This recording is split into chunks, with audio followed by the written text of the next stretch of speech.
চাঁদপুর সদর উপজেলা পরিষদ নির্বাচনে শান্তিপূর্ণভাবে ভোট গ্রহণ চলছে। চাঁদপুর সদর উপজেলা পরিষদ নির্বাচনে 12 নং চান্দ্রা ইউনিয়নের 3 নং ওয়ার্ড পূর্ব বাখরপুর সরকারি প্রাথমিক বিদ্যালয়ের ভোট কেন্দ্রে শান্তিপূর্ণভাবে ভোট গ্রহণ চলছে।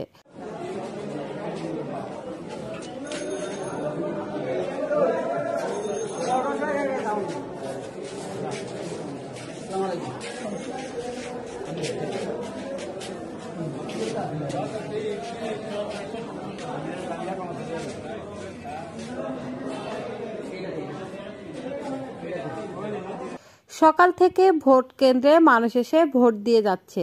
সকালে ভোটার সংখ্যা বেশি থাকলেও দুপুরের দিকে কিছুটা কম ভোটার পরিলক্ষিত। সবাই নিজ নিজ প্রার্থীর জয় আশাবাদী। এখন পর্যন্ত কোনো কেন্দ্রে কোনো হট্টগোলের খবর পাওয়া যায় নাই। লিমা আক্তার, স্বাধীন ৭১।